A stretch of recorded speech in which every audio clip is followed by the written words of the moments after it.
Good morning, Commissioner Eskridge.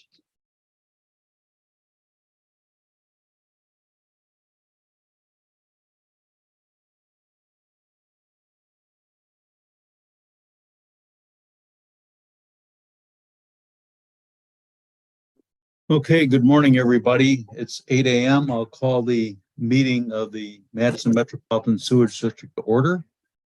Let's see, I'm going to get back to my agenda. Okay, welcome to all of our guests. Janelle, would you like to go through the virtual meeting guidance, please? Certainly. Good morning, commissioners, members of the public, and staff. To help us have a smooth meeting, I'm going to review just a few decorum rules for all to please follow. Number 1, please ensure your mic is muted unless you are speaking. Number 2, please state your name before speaking. Number 3, for those who are speaking, please have your cameras on if possible. You may turn your cameras off if you're experiencing technological challenges. And number 4, as a reminder, the public chat has been disabled, but you can still send messages to the host. And this meeting is being recorded, but not live streamed this morning. We will be posting the video after the meeting. With that, thank you all, and let's have a great meeting and welcome. Really quick, Janelle, this is Amanda. We did get the live stream working, so it is in fact going. Oh, perfect. Thank you all and welcome. Okay, thank you. So the meeting's being live streamed. I think I saw that message come up. Okay, let's see. That will take us to announcements. Michael, do you have any announcements? I don't have any announcements, President Hubble. Okay, so then we have several introductions. First is Dan Westover. Yeah, thank you. I'll do the introductions. We had some technical difficulties this morning, so I'm going to introduce Dan here in lieu of Jeff Mike. So Dan's joined us at the end of May, and he recently worked at LW Allen for the last 20 years, rebuilding pumps and working on equipment. Some of those times actually have been with the district, so good knowledge there. When Dan's not working, he's taking care of his 2 children and 3-year-old chocolate lab. He likes to snowmobile, ride motorcycles, and fix everything in the house, to cars, to everything in between. So with that, we just like to say welcome to Dan, who brings a lot of experience to the mechanical department, and we're happy to have him. Okay, thank you, Eric. Welcome, Dan. And then you're going to introduce Casey Barman, HVAC Tech. Yep. So for Jim Meyer, our electrical supervisor introduction, his is happy to introduce Casey. Casey's originally from DeForest, now lives in Poinet. He joined Capital Mechanical in Sun Prairie about 5 years ago, doing different variety of HVAC systems. Prior to that, he was a cryptologist in the Navy and was stationed in Pearl Harbor and Aurora, California, where he did signal analysis for friendly forces around the world. In his free time, Casey's an outdoorsman and woodworker, but most of his evenings are spent enjoying time with his wife and 2 boys. Casey's looking forward to widening his knowledge base with HVAC, as well as becoming a journeyman steam fitter. So once again, we're excited to have Casey join our electrical department. Hey, welcome, Casey. And that will take us to Mike Gilbertson. Marty? Yes, thank you, Commissioner. So I'm pleased to introduce Mike Gilbertson this morning. Mike's knowledge and familiarity with the watershed, agricultural practices, and his great ability to communicate and work well with a variety of people really is going to serve the district well and Yaharawins well as he continues to strengthen our current partnerships and cultivate new ones as we head into the 6th full year of working in the watershed. One of Mike's first roles will be to lead a project reassessing the types of practices that are needed to get those pounds of reduction that are required for compliance and the cost associated with putting those practices on the landscape as we project out for the next 15 years. This is one way we can ensure that we have the resources we need to keep our adaptive management program successful and continue to meet permit compliance. So Mike is really excited to be joining the district as the watershed programs coordinator. And for the past 20 years, he worked in a variety of positions at Wisconsin DNR. And actually, his first job was an LT mapping wastewater outfalls in Wisconsin. So he's actually been to our outfalls, which is great. And he's also led surface water quality monitoring teams, worked with farms to maintain compliance with permit requirements, and leading non-point source pollution abatement activities throughout Southwest Wisconsin. And most recently, he's been coordinating the non-point source program, responsible for consistent implementation of NR 151 agricultural performance standards for farms statewide. So Mike and his wife, Marilyn, reside in Cottage Grove. They have 3 kids, and most of his time outside of work is spent at his daughter's soccer games, which I can attest to because our daughters played together for quite some time in the Madison area. He also on the baseball diamond with his boys. They're in the ice rinks playing hockey. I know he has a hockey partnerships here at the district as well. And so in his limited spare time outside those activities, he likes to spend time on Lake Wisconsin with his family and friends. So welcome, Mike, to the district, and we're really looking forward to getting you going with our teams. Okay, welcome, Mike. Enjoy your tenure. And then Lisa Coleman, you're going to introduce Aaron McFarland. Good morning. The engineering department is very excited to welcome Aaron McFarland to our department. Aaron comes to us with a lot of experience. He most recently worked at the city of Verona, where he was a construction engineer. And he has some familiarity with district projects already, as he worked with Eric Jellin on the Pump Station 17 Force Main Relief Project, because those we worked on a project joint with City of Verona at that time. And so he knows us already a little bit. He just recently got a new house in Belleville, and he's a dad. So that's what most of his spare time is taken up with, obviously. But when he does have others spare time, he likes doing outdoorsy stuff like biking and kayaking, and travel when they have time. But again, you know how it is with the kids around. There's not a lot of time for that kind of stuff. He does also bring really good varied experience, as he also has some consulting background before a municipal experience. So he also worked at KL Engineering and Strand Associates. So he really brings a lot to the table for us. So we're really excited to welcome Aaron. Okay, thank you, Lisa. Welcome, Aaron. Enjoy your tenure. Appearances by the public. Do we have anybody from the public that wishes to say anything? Anybody from the public? Okay, I don't see any hands up, so we'll move to the consent calendar, where we have a few items. The minutes of the 5th of May, cash statement capital. We have a new construction project in City of Madison for the Meadowlands and Milwaukee Street Extension, and then a reconstruction project Crescent Road in Fitchburg. And then we have review of proposals and award of contract for Fortinet firewalls implementation services and managed detection response services. Sounds like IT stuff.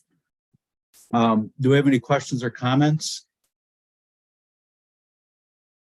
The minutes had Commissioner Foster listed at the top as being in attendance at the meeting on the 25th. So his name should be removed. But if not, do we have a motion to approve the consent calendar? This is Murphy. I'll move approval. Okay, motion by Commissioner Murphy. Do we have a second? It's Wilson. I'll second. Okay, motion by Commissioner Murphy, second by Commissioner Wilson to approve the consent calendar. All those in favor say aye. Aye. Aye. And any opposed? None. Motion carries. That takes us to topics. The first is the acceptance of the 2022 Compliance Maintenance Annual Report. Carly Armstead, you're going to introduce this topic.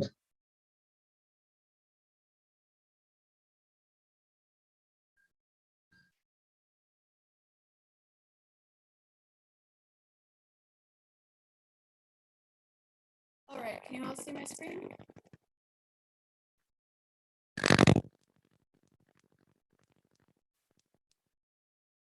We can see it, Carly. So my name is Carly Elstad, and and regulatory performance and process engineering. Carly, this is Janelle. Carly, you have very bad audio. Commissioner Hobble, would it be okay to go to Mark Bruner first? And Carly, you should probably go out and come back in. Okay, sounds good. Okay, so why don't we move to item 4B? So they can go to, yeah, there's some feedback there or something. So the approved increase of transaction amount for a contract for professional services for Nine Springs wastewater treatment plant electrical service equipment replacement. Mark Bruner, are you ready? I believe I am. Let me share my screen. Your audio is good, Mark. Great. Thanks, Michael.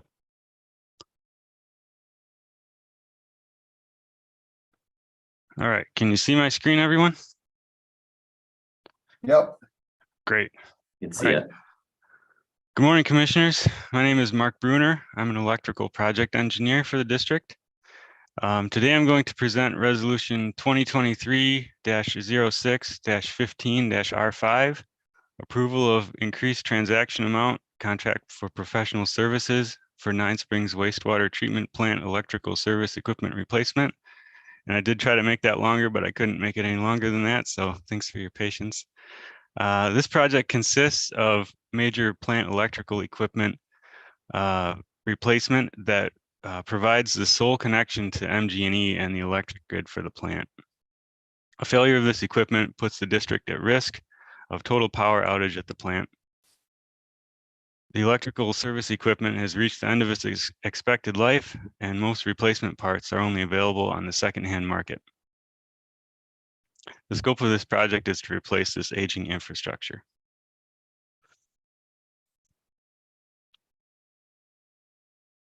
All right, the electrical service equipment consists of two switchgear lineups, which you can see in the bottom picture here in the middle, and then the far right picture is a picture of the two switchgear lineups that are existing. Switchgear is a collection of large circuit breakers, metering equipment, and circuit protective devices. The switchgear allows staff to change the route of power through the plant by turning circuit breakers on and off, and also provides protection for the electrical system in the event of a short circuit or other equipment failure. In addition to the switchgear, there are two large oil-filled transformers to reduce the voltage supplied from MG&E to the level that it's distributed throughout the plant. On the left side of this slide, there's an elementary diagram to show sort of the layout of how everything's connected.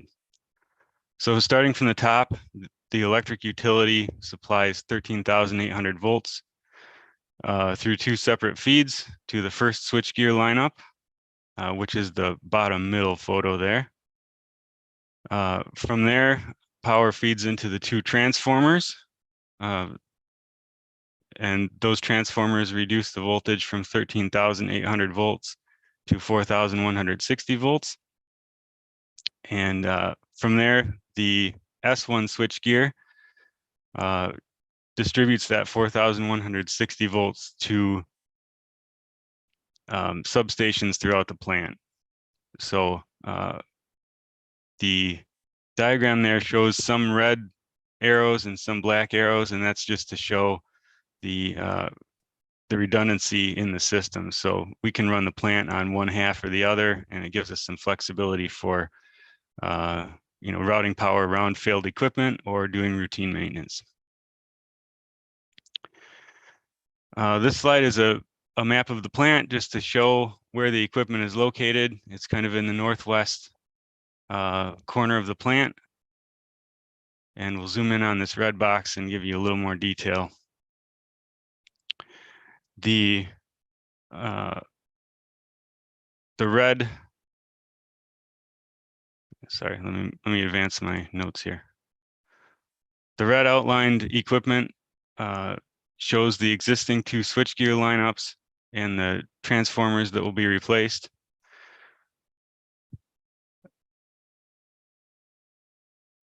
The original project cost assumed that it would be possible to replace one of the switchgear lineups in a small prefabricated steel building and rehab the other switchgear lineup in place. Alternatives analysis performed by Donahue and Associates revealed that replacement of all of the equipment and construction of a new permanent building was the best option to provide safety during construction, limit planned required construction power outages, and maximize the lifespan of the new equipment. The anticipated location for the new building is outlined in yellow on the slide, and that is a preliminary location. The blue line shows the feeds from Madison Gas and Electric, the electrical feeds.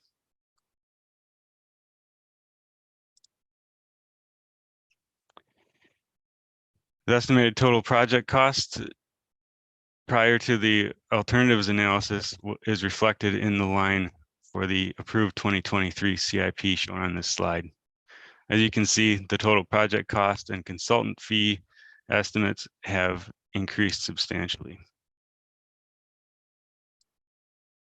The project costs increased mainly due to changes in the project scope. The main switchgear lineup will need to be completely replaced in a new location rather than rehabilitated in place. To accomplish this, a new brick and mortar building is needed versus the small prefabricated steel building that was initially assumed during the CIP budget planning for 2023. To a lesser degree than the scope changes, electrical equipment, materials, and labor have been impacted by inflation over the past couple of years. And those impacts do seem to have hit electrical equipment a little bit harder than some of the other things that the district purchases.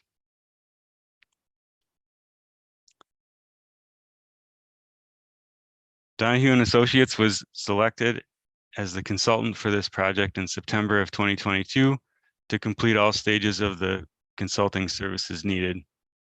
The commission approved a transaction amount of $535,000 at that time.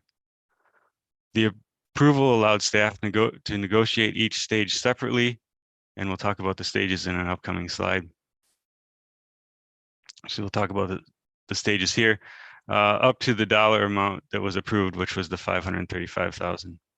Because of the scope changes, the engineering scope, consulting scope is significantly expanded, and stages 2 and 3 will exceed the previously approved transaction amount, which is why we're bringing this to commission today. Stage 1 is the only work so far in the professional services agreement and is nearly complete. Donahue and Associates has performed well on this project so far. In April 2023, Donahue provided a proposal combining stage 2, which is preliminary design, and stage 3, detailed design, at a cost of $594,990. Construction services are estimated to be $290,000, but the actual amount will be negotiated with Donahue and Associates at the end of the stage 3 design. Resolution 2023-6-15-5-R5 is asking the commission to approve the increase in transaction amount from $535,000 to $682,295. If approved, an amendment will be executed with Donahue and Associates to complete services through stage 3 detailed design. Stage 4 construction services will be presented to the commission for approval in the future. The total project cost increase is not part of this request, as it will be included in the 2024 CIP, so the commission can consider the change in total project cost and how it impacts the overall CIP. The commission is requested to approve resolution 2023-06-15-R5 to amend the professional services agreement for the engineering consulting services for the Nine Springs wastewater treatment plant electrical service equipment replacement project, and to approve an increase in transaction amount from $535,000 to $682,295 for these services. And that concludes my presentation. I'd be happy to ask any questions or answer any questions you may have. Okay, thank you, Mark. Anybody have any questions?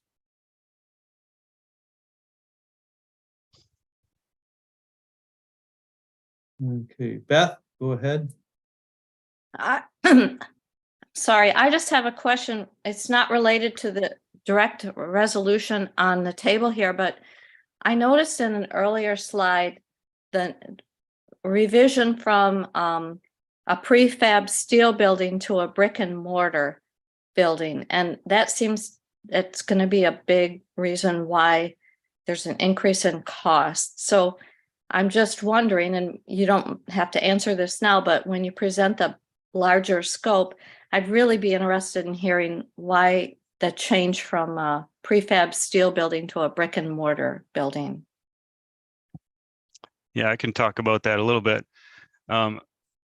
In my experience, I've been through a couple of switchgear replacements, and anytime you have a prefabricated steel building that's set at grade in the environment around Wisconsin, corrosion becomes a major issue. And both in Milwaukee and here, this is it seems like the end of the service life for the outdoor equipment is closely tied to the condition of the steel building, which you start seeing daylight through the sides of the walls as corrosion grabs hold of it. So staff, the Donahue recommendation was for a brick and mortar building, which provides better equipment protection, insulation, and a longer service life for equipment, and that's why the direction was changed. Okay, thanks.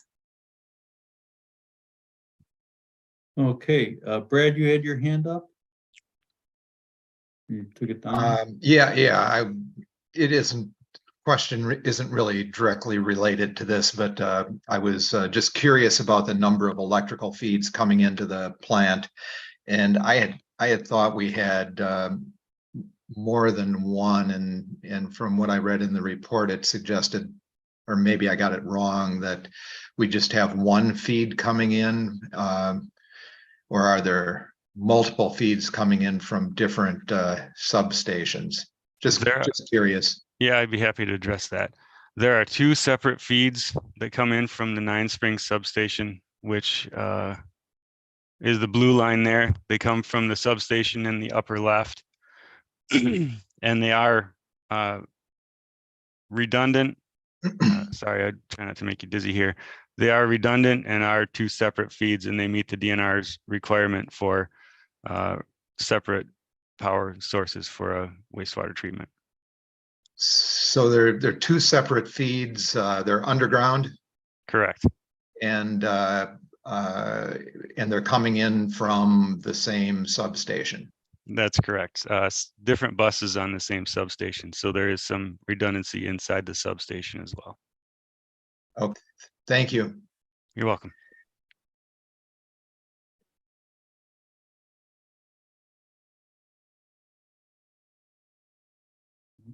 Anybody else have any questions? I had a question. So you think that the building will outlast the equipment? Because one of the reasons for replacing the equipment is the fact that it's out of date.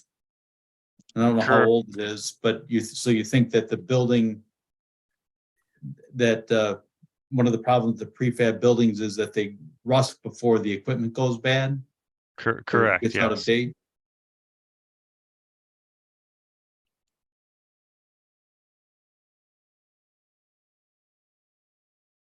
Did you hear me? Yeah. Yes. Sorry. Maybe I didn't come through. That is correct. Okay, that's correct. Sorry, I didn't hear you. Okay, so do we have any other questions?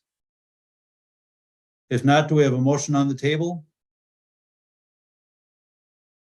Do we have a motion? Commissioner Freeze, I would move approval of the resolution as presented. Okay, motion by Commissioner Freeze. Do we have a second? This is Eskridge. I'll second. Okay, motion by Commissioner Freeze, second by Commissioner Eskridge to approve the resolution relative to the increase for services for the electrical service equipment replacement. Do we have any further comments or discussion? Okay, seeing none, all those in favor of the motion say aye.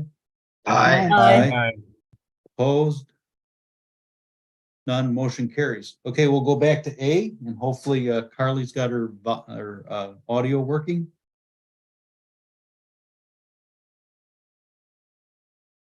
Is this better? Yes. Okay, perfect.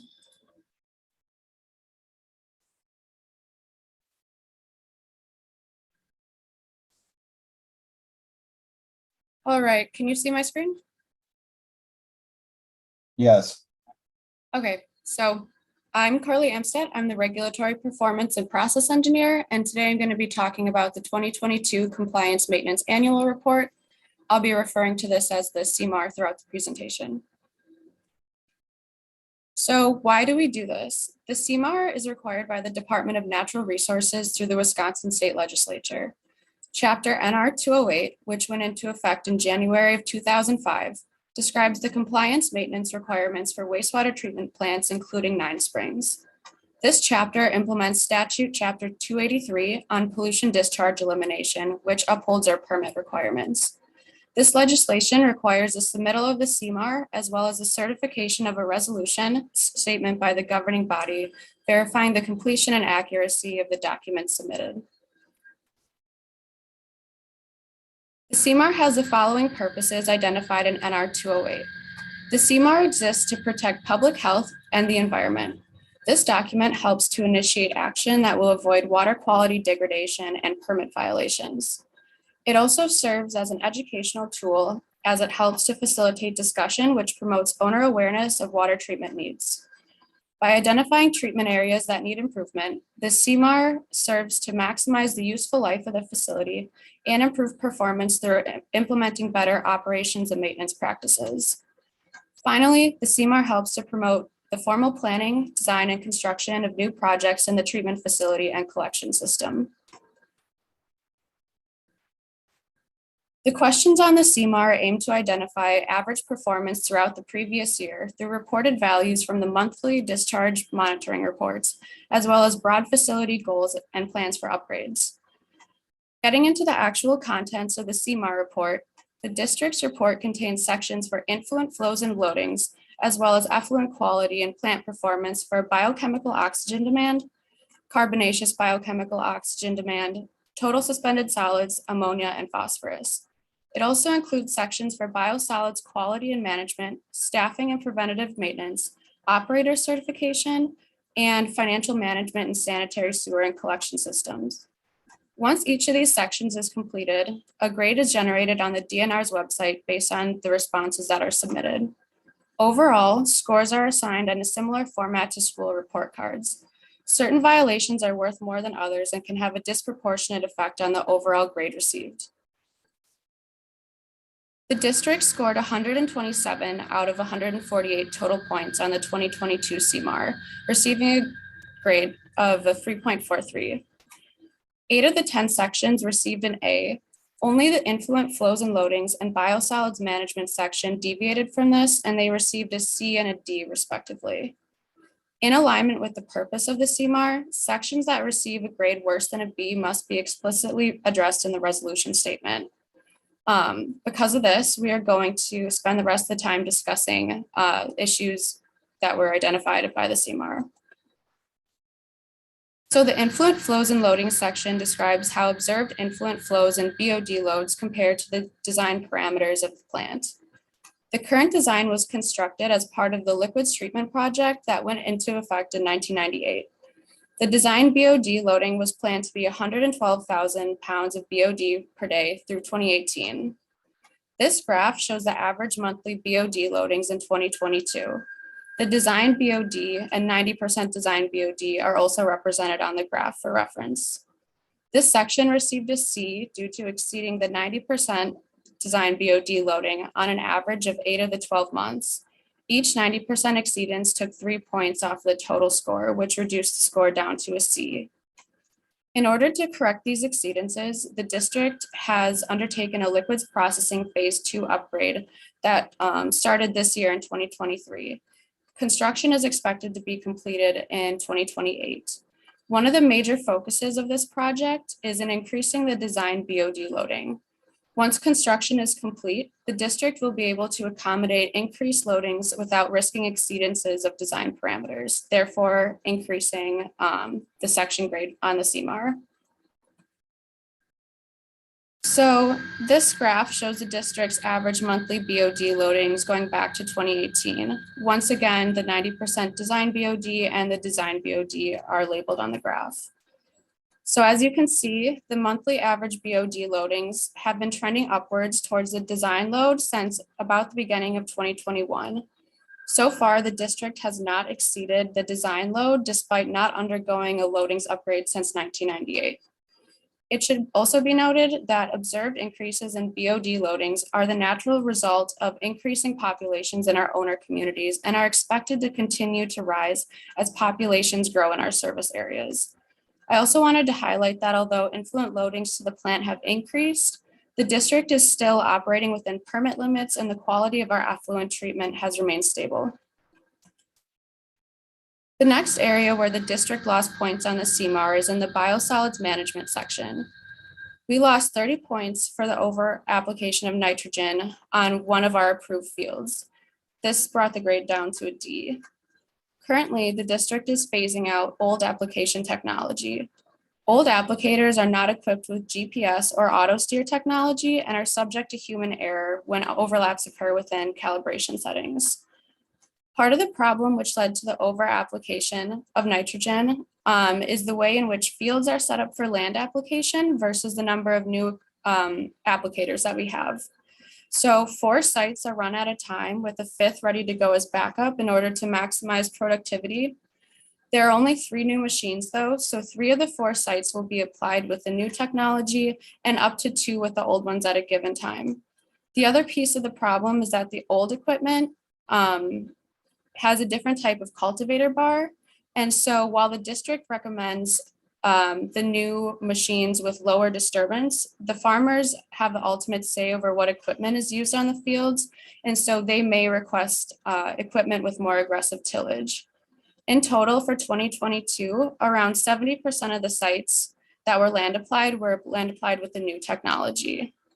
And although the district received a low score for having 1 instance of over application, I wanted to highlight an area of improvement that the district has in recent years. So relative to 2021, we had 19 fewer instances of nitrogen over application as a result of new quality control processes that went into effect in the spring of 2021.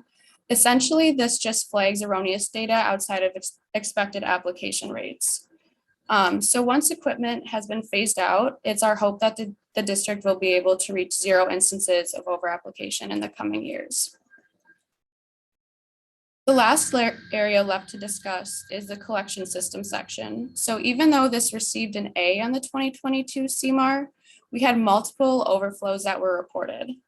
So treatment facility overflows, or TFOs, are typically less severe than sanitary sewer overflows, or SSOs. And this is because TFOs occur within the treatment plant, while SSOs are overflows that occur from a collection system and therefore have a greater chance of interacting with the environment.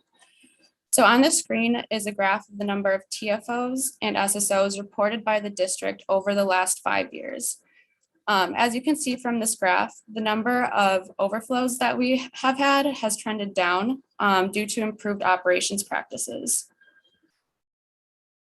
So just to spend a little bit of time going over the details on the TFOs that happened this year, the first TFO occurred on August 30th of 2022 as a result of contractor error when connecting to the incorrect dewatering location. We were doing acid digester cleaning that year. And so once this issue was discovered, the mistake was corrected immediately. And it was expected that only less than 20 gallons was overflowed into this retention pond that I have pictured on the left. There was no water accumulation in the retention pond, which is why there's no photo. But the second TFO occurred on September 9th of 2022, and it was the result of foam buildup in the dissolved air flotation, or DAF well. A photo is pictured on the right. So in this TFO, about 25 gallons was forced up from the DAF well when the typical pump cycle to pump solids from the bottom of the DAF turned on. So since this incident, operators have been manually pumping solids from the bottom of the well on an as-needed basis determined by the sludge blanket level, and this has effectively prevented another overflow from occurring. So in conclusion, to summarize the findings of the 2022 CMAR, the DNR assigned the district an overall GPA of 3.43. As part of the purpose for completing the CMAR, responses are required for any section that received lower than a B. And so for the district, this includes the BOD loadings and biosolids management section. So once again, to address these problems, the district has already undertaken the design of the liquids processing upgrade and old application technology is being phased out at the district to address the biosolids management issues. The district has also taken action to prevent the reoccurrence of overflows. So the final steps are to complete the 2022 CMAR, including the approval and certification of a resolution statement, as well as submitting the report by Friday, June 30th. So with that, I will now request approval of Resolution 2023-615 R4, accepting the compliance maintenance annual report and required response actions. So with that, I will take any questions. Okay, anybody have any questions?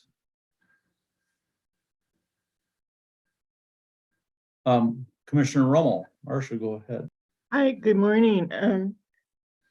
My question is about the aging equipment versus new equipment. Do we plan to keep using the old equipment until it's completely replaced? It wasn't clear to me in the report. Yes, I think that is the plan, and we're expected to purchase a new applicator in 2025, I believe. But for now, because of how the field sites are set up, we're going to have to run one of the sites with the old equipment until then. Thank you.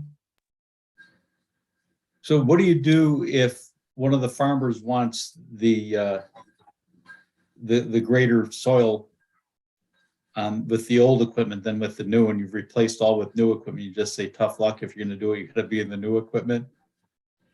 Yeah, so I don't really work with the biosolids application much, but I would imagine that once that's phased out, that's just going to be the option that they have. But for now, they can request that old equipment. Okay, thank you. Anybody else? I get one last question on the BOD. So do you know what the new design parameter is going to be? We don't. We just started the design. Okay. So. Okay.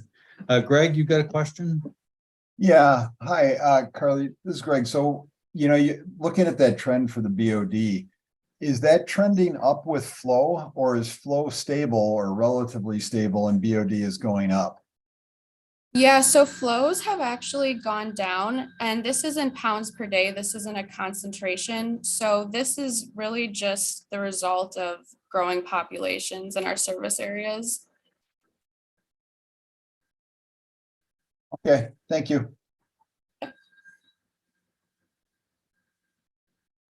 Okay. So any other questions?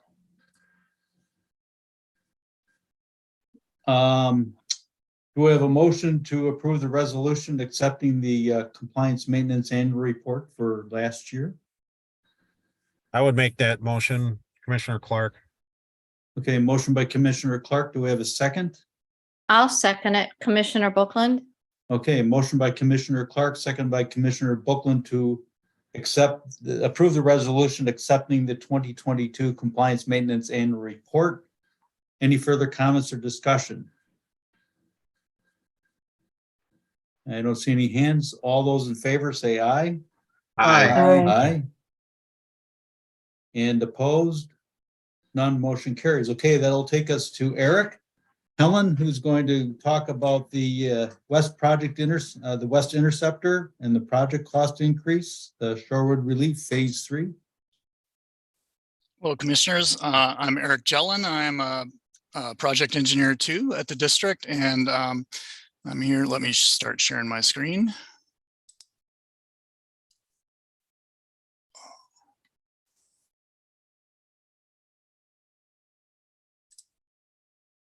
Okay.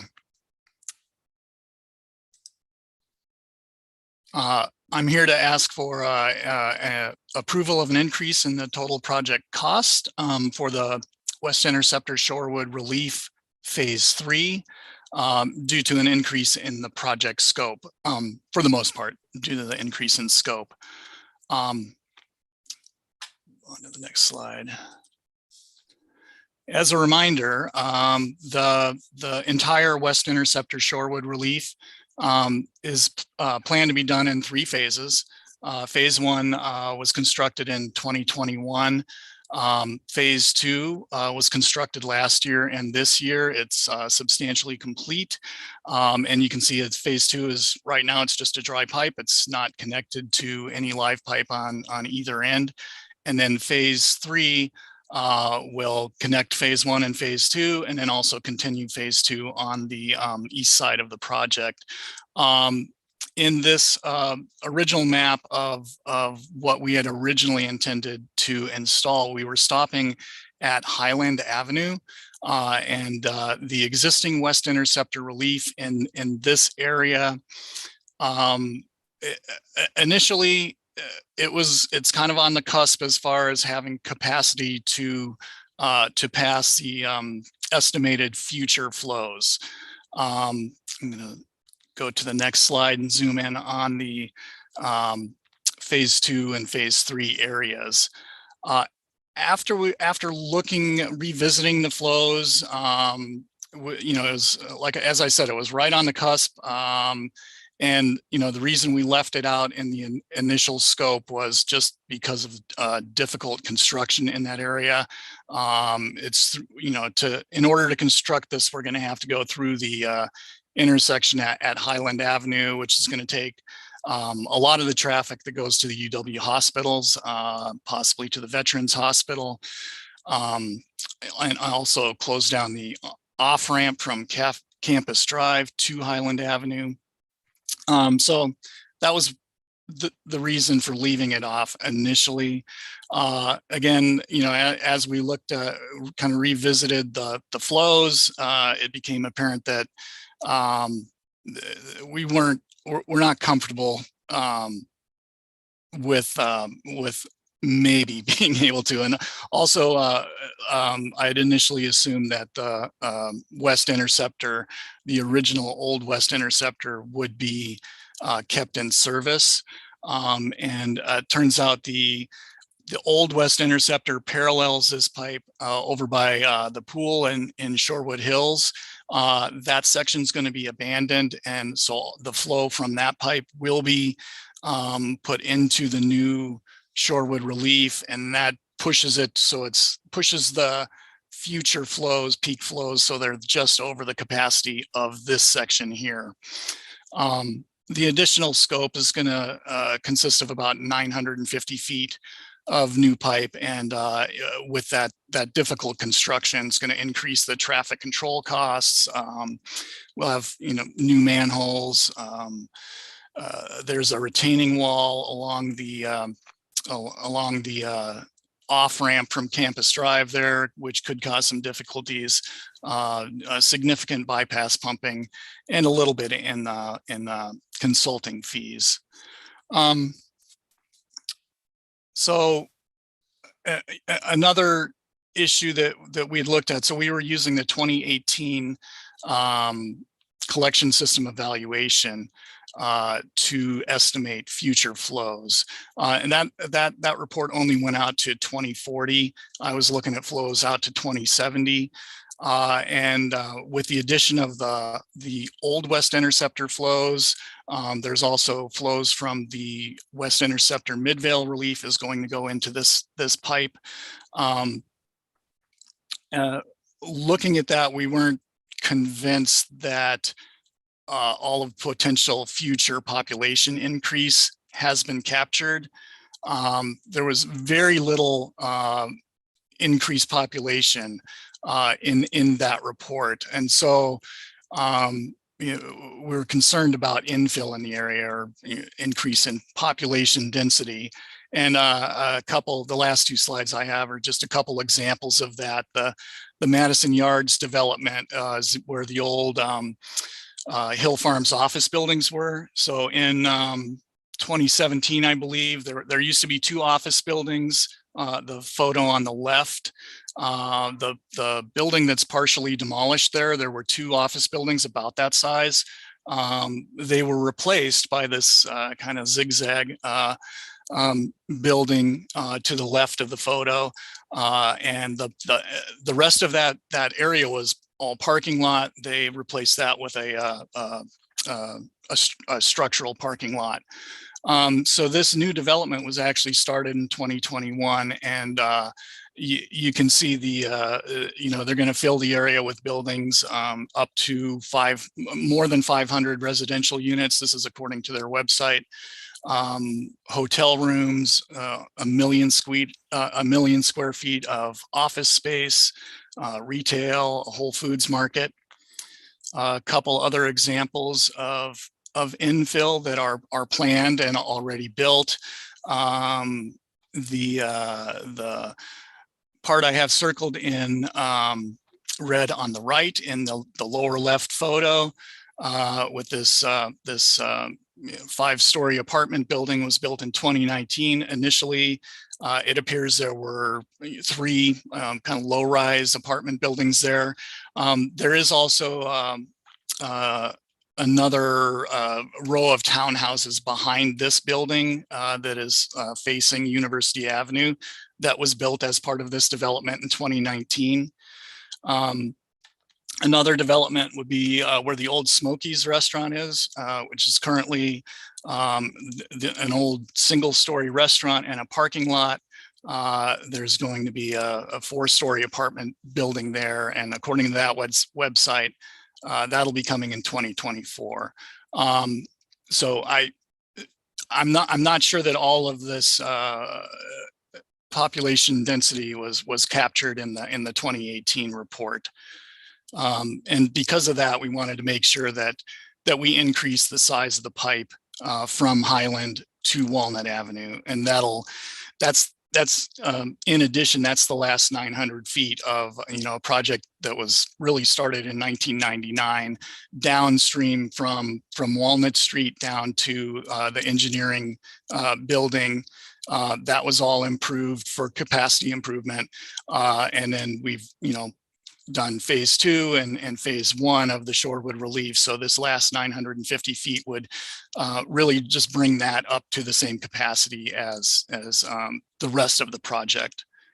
So with that, what I'm asking for is increasing the scope and the total project scope for the West Interceptor shorewood relief. That increase would be from approximately 5.5 million to about 7.6 million. And that concludes my presentation. Okay, thank you, Eric. Anybody have any questions?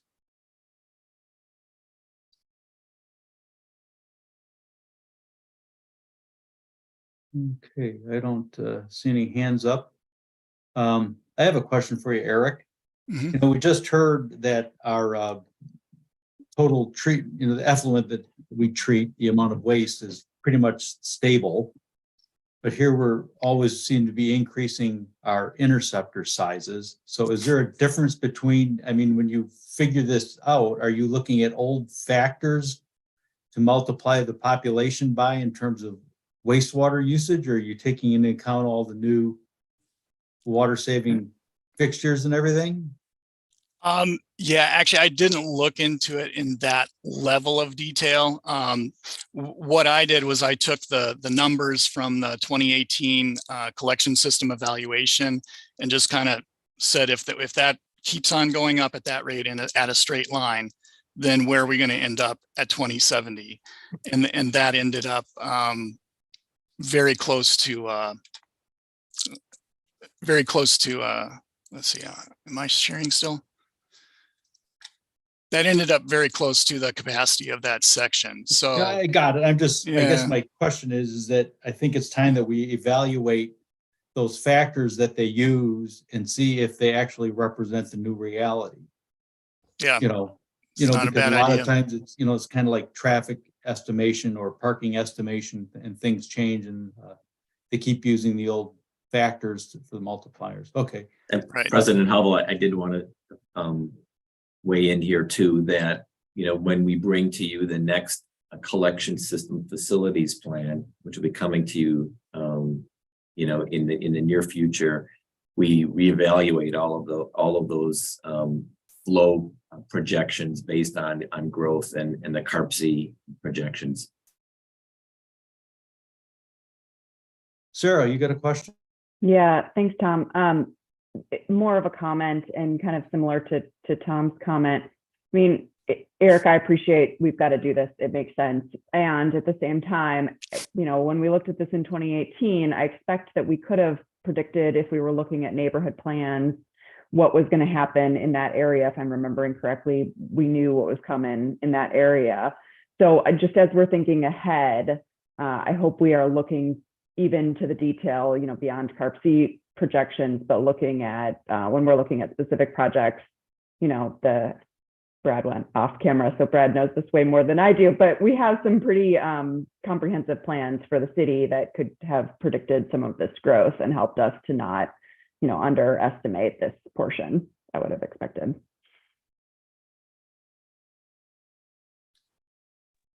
Okay, thank you, Sarah. Yeah, and I think that's an interesting thing. Madison's continually seems to be increasing density in area, from lower density locations, and so that we may be facing this in other locations of Madison as population grows. Greg Freeze? Yeah, so that's a really good point. I just wanted to add in here, I'm sure some or most of you are aware of the high density transportation driven zoning district that was approved in Madison, I don't know, probably 4 months ago or something like that. So one of the things that we included in we've already run into this on my side, the sanitary side of the city, where, quite some time ago, probably 10, 15 years ago now, we had looked at what we had considered high density housing areas, which really ran out to Midvale on the west side and probably about First Street on the east. But with that new zoning overlay, we have already run into this. We included an impact fee in our budget to upgrade sewers well outside of that area for much higher density housing to match that transportation overlay district. And that will not have been captured, I'm quite sure, by CARP-C in their stuff, because it's literally, it's as new as government gets. It's 4 months old. So just something to think about for you, Eric and Lisa, as you guys are doing this stuff going forward. I think that zoning district is very likely to have some really significant impacts 20 years from now.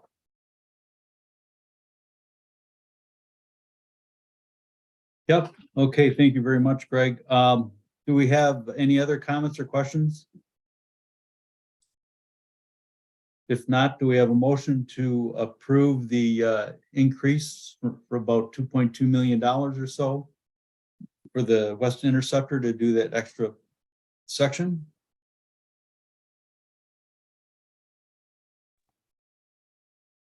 This is Commissioner Eskridge. I'll move approval.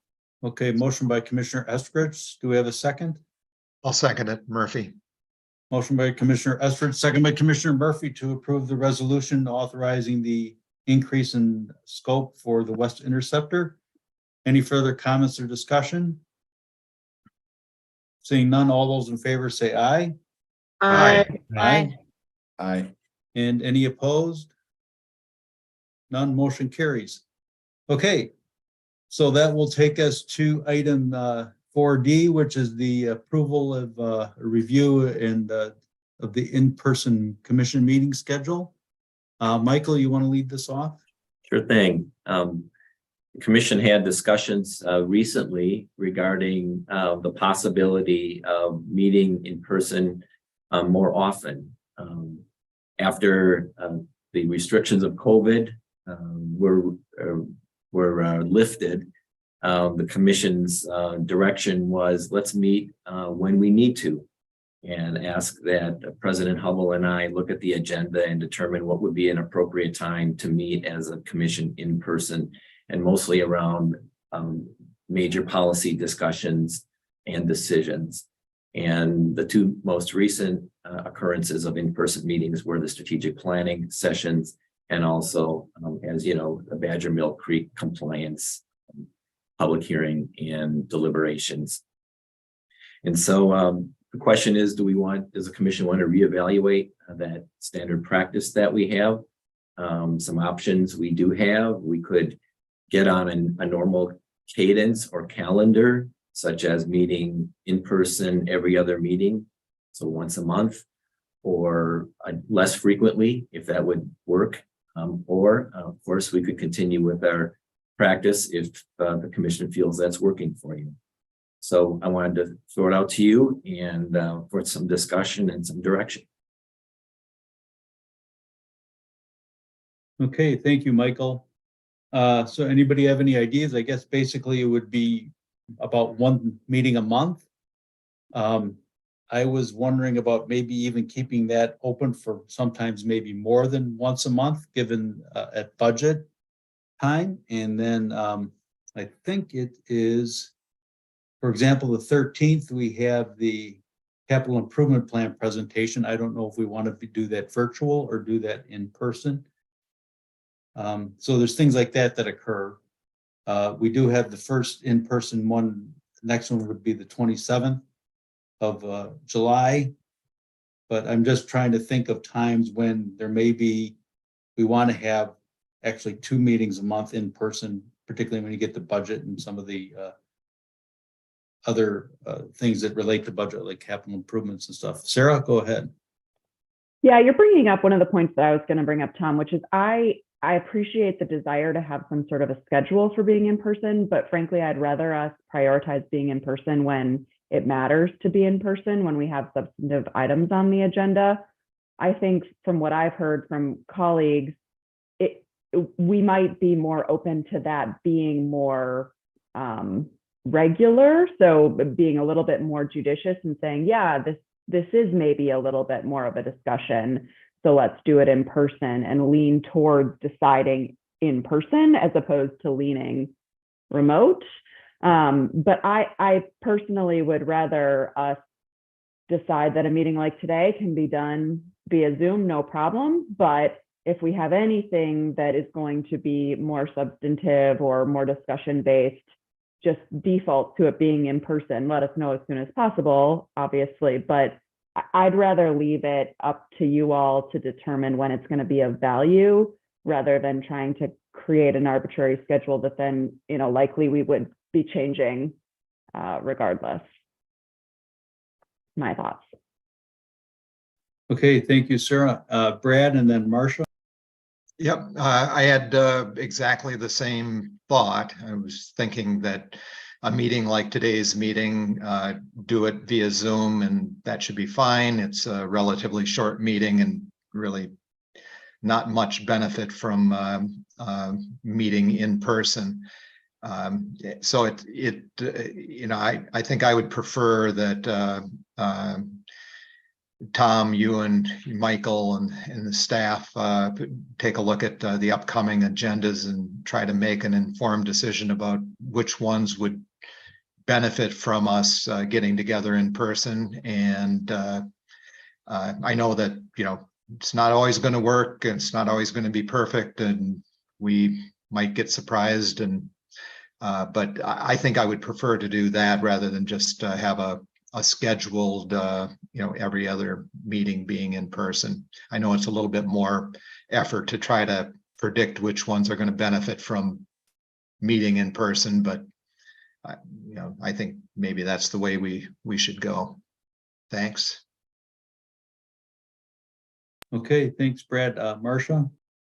Thanks, everyone. I kind of share the previous comments by Sarah and Brad, like the policy focus. Then I have to admit my own bias is I'm not really a morning person. So getting somewhere to my computer, which had to reload to this morning, is probably, just as long as it takes me to drive there, which is probably 15 minutes. So I'm not that far away.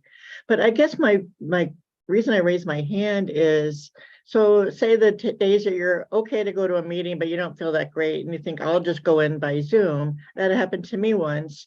And it's a really bad hybrid thing that we have. So I really think if we want to really go to this more regular in person, that we need to beef up our hybrid meetings so that, like when I went on, I think I couldn't see anything. It was just hearing audio. I mean, as I recall, it was just a little bit less than ideal from that point of view. So, and I know that probably costs money or planning or something. So I would just want to make sure that we were, you know, making it so that the commissioner, whether you were there in person or had to stay home for whatever reason, that you could have equal quality meeting. Thank you. Okay, thank you, Marcia. Ken and Tom, but I wanted to make, Ezra is not here, but he did send an email to me the other day saying that he kind of likes the idea of scheduling it out, but he also did say he was open, but it also said that we ought to look at any reasonable accommodations that could be made for virtual meetings as well. And so that kind of goes with what Marcia was saying. Okay, Ken, Tom, and then Ken. Thanks, I'll go. Say I'm like 300 miles away today, so virtual is really good to have. But not only for the commissioners, for people that want to, you know, see what's going on as well, and maybe even if they need to participate. So I'm agreeing. I always agree with Sarah. I'm also agreeing with Brad, and I'm agreeing with Marcia what she said and added to that as well. So I just wanted to point that out since I'm here, and thanks for letting me participate today from a conference in Door County. Okay, thanks, Tom. Ken? Hi, Tom. I agree with the sentiment communicated so far, and I'm comfortable leaving the decision up to Michael and yourself and the staff to determine what should be virtual and what should be in person. Thank you. Okay, thanks, Ken. Well, it seems, Michael, that the sentiment pretty much is to continue as we have been doing it. It is, and with some modifications, I think there are two things. One, I think Tom will be looking even closer at the future meeting calendar and likely have more in-person meetings, because there are a lot of things on the future agenda coming. But we'll try to schedule those ahead as much as possible. And I just want to point out, we cannot underestimate how staff appreciates seeing the commission here too. And it's good that we have more meetings here. And I know they appreciate that. The second piece is technology, and we have to do a better job with our technology for remote connecting for both the public and for commissioners who on occasion cannot make the meeting for in-person meetings. So we're looking at that technology as well. And we'll bring forward some solutions for that. Yeah, you know, as I'm looking at the, just to give everybody a heads up, as I'm looking at the next 2 months, July and August, for example, so the first we have in July, we've got the draft capital improvement plan as a major item. Then the second meeting in July, we act on the draft capital improvement plan, and we also have the employee engagement survey. And then I think that's also when we have our kind of a touch point with you, Michael, that we were going to start, that we talked about back in May. That. Yep. And then when you go to August, you get the same kind of thing, because you get an equity study session on the 17th of August. And then we've got our commission self-evaluation process on the 31st. So it's, when I look at that schedule, that almost seems like 4 meetings that probably should be in person. And then you get to September, and then we're doing the budget. So I guess, Michael, it's something that we probably ought to discuss and take out a look like 3 months or so. Yes. And try to figure out which ones are best in person or virtual. I'm just giving the commission a heads up as to how the agendas are set, and because some of these items I think are probably like when we do the employee engagement survey, I think that's probably best in person because we've been so desirous of that. And then the same thing with the equity. And so it's just the way unless we start moving stuff around on agendas. But Michael and I will, we can take a look at that a little further. I know, Michael, you're leaving. I don't know if there's a way we can touch base before you leave to discuss this a little further. Oh, yes. Yeah. Okay.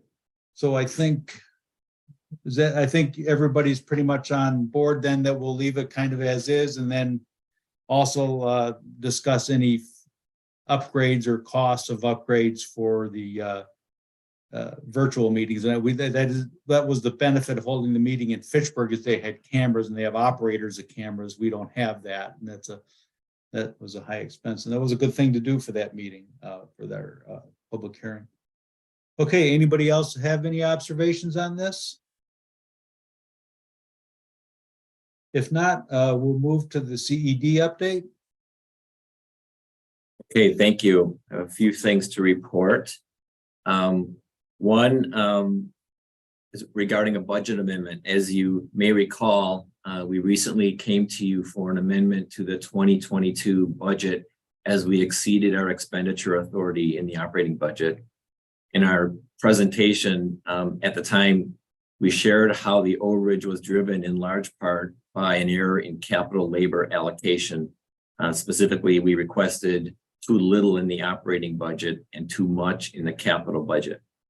Because the same error was carried over to this year, 2023, we plan to amend the 2023 operating budget to correct the capital labor allocation problem. We plan to make this amendment before introducing the 2024 proposed budget, so likely sometime in August. And the amendment would correct that so the district has a necessary amount of expenditure authority for the labor in the 2023 budget. Bill pointed out during the budget amendment that this is about expenditure authority, not spending, or it's not Monday, not money. So total spending on labor would not change, and total service charges would not change at all. So that'll be coming. The engagement survey, I'm really excited to share with you that that the engagement survey closed yesterday evening, end of the day, and we had a whopping 91% participation or response rate. Our executive team goal was 80%, and we're really pleased with the 91%, and we'll be sharing those results with you, as President Hubble said at the end of July. You can go to the next slide, Janelle. We have interns that are starting, and it's always a fun time of the year for us. We have 7 interns representing 4 state colleges: UW-Madison, Milwaukee, Platteville, and Stevens Point. And interns work in 6 different work groups within the district, from the lab, pollution prevention, engineering, IT, MetroGrow, and O&M. And some of them are in undergraduate programs, some are in graduate programs. And we've had really great luck with our interns because they bring so much energy to the work. And we, on occasion, have hired some of our interns for some of our full-time offerings that have happened in the past. So I want to thank Nadine Majewski from our HR department, who has been coordinating this program. And it's been a really great program. And then finally, the last slide is, as President Hubble mentioned, I will be on vacation June 20th through July 14th, and Bill will be in charge if you have any needs. I will be returning to the Apostle Islands to serve another volunteer assignment with the National Park Service. And this time I'll be a lighthouse keeper on Michigan Island. So I'm looking forward to it, but I will pretty much be off grid for those 3-week periods. So the next 2 meetings, Bill will be in charge, and he'll help you with any of your needs and coordination. So with that, President Hubble, I'll turn it back over to you and the commission if there's any questions. Okay, anybody have any questions for Michael? I don't see any hands up, so we'll go to Paul with the regulatory and legal.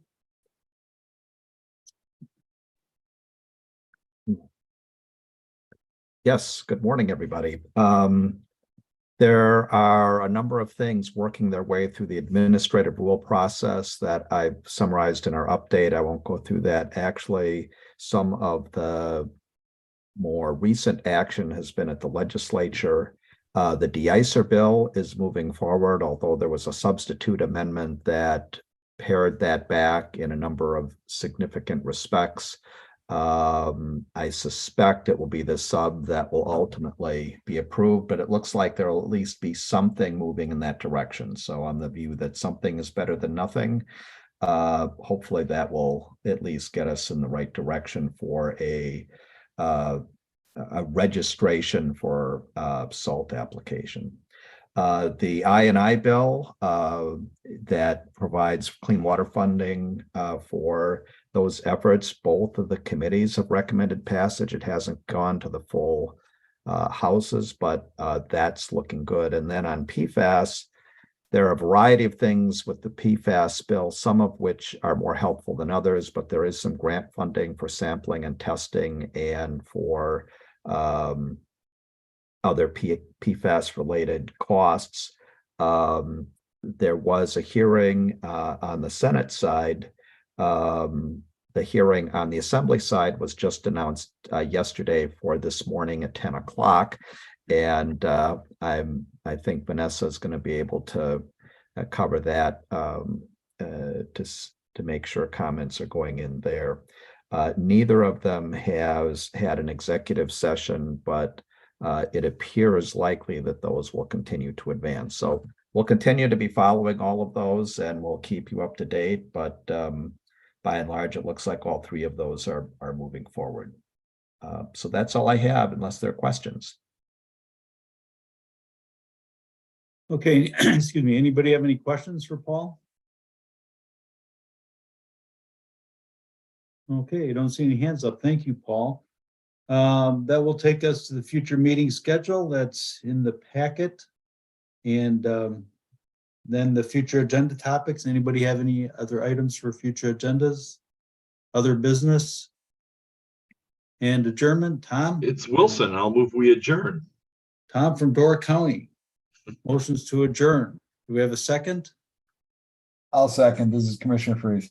Second by Commissioner Freeze. Okay, motion by Commissioner Wilson, second by Commissioner Freeze to adjourn. All those in favor say aye. Aye. Aye. Opposed? None. Motion carries. Thank you, everybody. Thank you, Enjoy your- everybody. Take Enjoy care. your stay Thank up you. north, Tom. I will. Bye now. Bye.